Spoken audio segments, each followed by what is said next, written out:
Hey guys, welcome back to MMA Library. Today in MMA and UFC news, Paddy Pimblett speaks about Conor McGregor in a recent vlog. For me, McGregor's the fight, lad. Be a great fight, me versus McGregor. I've always said it. I said it when I was on FCC, when I was 20 years of age.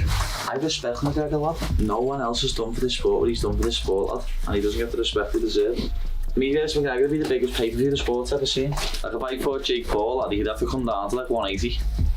175 even. You know what I mean? I fight at 155, lad. He fights at 195, so we can meet in the middle. And that's the only thing with Jake Paul, he always wants it on his terms. He'll never have it with someone like on an even playing field. Why is there no talk of like it being an MMA thing? I don't know what.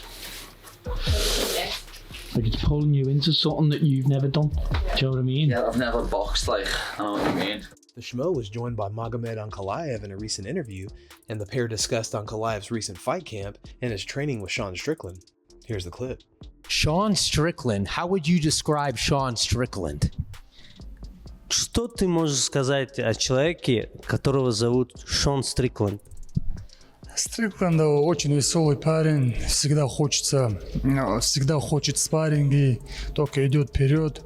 Но мне он нравится, как с ним работать, как спарринг-партнер. Очень неуступчивый, интересный парень. I would describe Sean Strickland as a very positive, human being. He always wants to spar for some reason. He is energetic. He's a good guy. He's always been nice to me. That's all I can say about him. Favorite sparring partner? Можно сказать, что он самый, скажем, подходящий и любимый спарринг-партнер для тебя? Нет, не сказал бы самый любимый. Просто с ним повеселее. Когда я уставший, мне хочется с ним работать. Он дает такой темп и заставляет тебя работать хорошо. Поэтому я люблю с ним спарринговаться, когда я уставший. I wouldn't say he's my favorite. I work with a lot of guys there, but with him it's something different. With him, even when I'm tired, I still want to keep working. He's different. His volume is different. I like it, yeah. Curtis Blaydes says he's going to act like he's in camp to fight John Jones. Here's what Blaydes had to say. I know that everyone has heard about me being the backup for Ngannou Jones, and that's how I'm going to treat the next camp after the holiday. I'm going to act like I'm in camp getting ready for John Jones. So, we'll see, I don't know. I guess it all depends on what goes on with Francis, whether or not he takes the deal they offer him. I don't really know, but I'm going to be ready. He is one of the top 5 MMA fighters of all time for a reason. Like, he is going to present problems that make him not easy to fight. I don't think I'm going to go out there and just smash him in the first round. I respect him. He's legit, but I do understand I will be heavier. I've been a heavyweight my whole life. I understand how to be economic with my energy. I do believe I'm the better grappler, and I've seen that even though John has a reach advantage, a lot of the time he doesn't know how to use it unless he's doing eye pokes. Like, he's getting hit with lots of uppercuts, and I'm not really an uppercut person, but I'll add it to my game.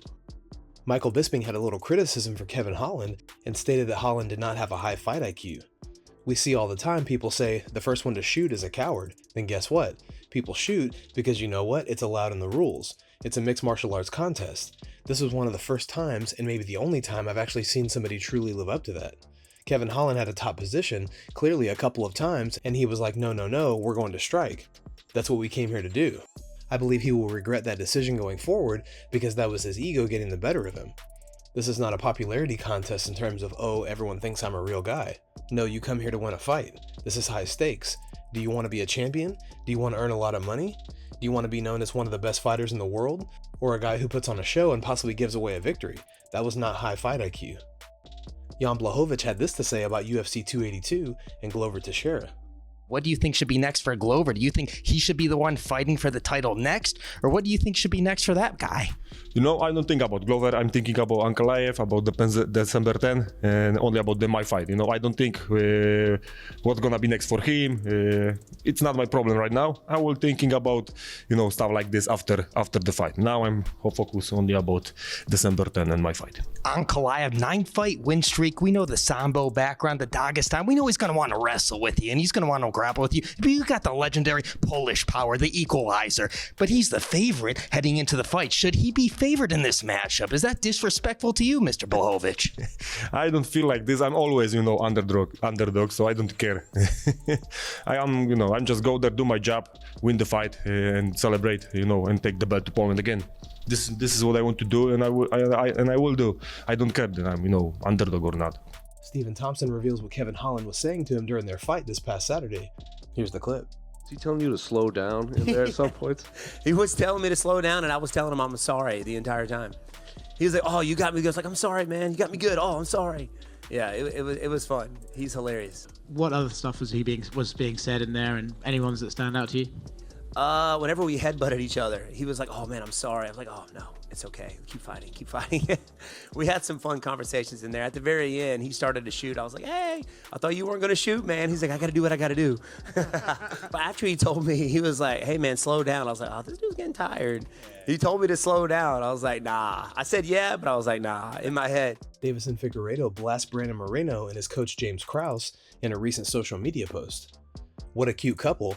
A trader working with a man who fixes fights.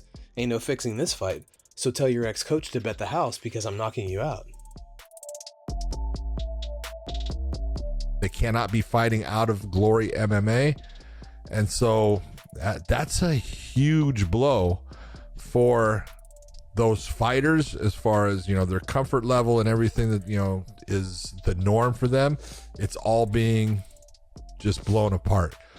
For James Krause, it's a huge blow as far as, you know, they're functionally taking away his ability to make a living. Yep. And when you take it and the UFC is doing that in part by saying none of your fighters are going to be allowed to compete until this investigation is over.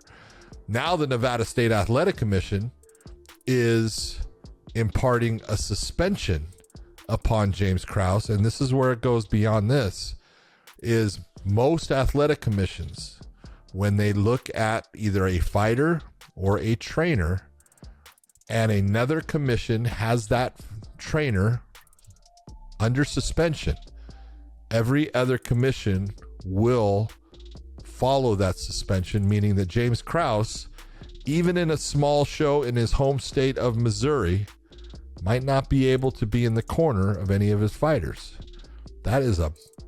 He's got some big problems going on right now. Like we haven't even Oh, I haven't even touched on something. Yeah, exactly. We're not media, so we don't dig into this. But I can tell you guys, I'll tell you what I do know.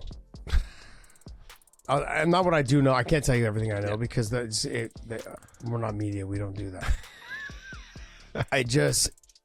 He's in for a lot, man. I mean, he's looking at some serious jail time. He could be looking at actual. Yeah. What people don't realize is there's elements of this that are actually considered. It goes under the RICO Act. Okay, it's racketeering. Guys, thanks so much for checking out the video. If you like the content we do here on this channel, don't forget to like and subscribe to MMA Library for all the latest MMA and UFC news. We'll see you in the next video.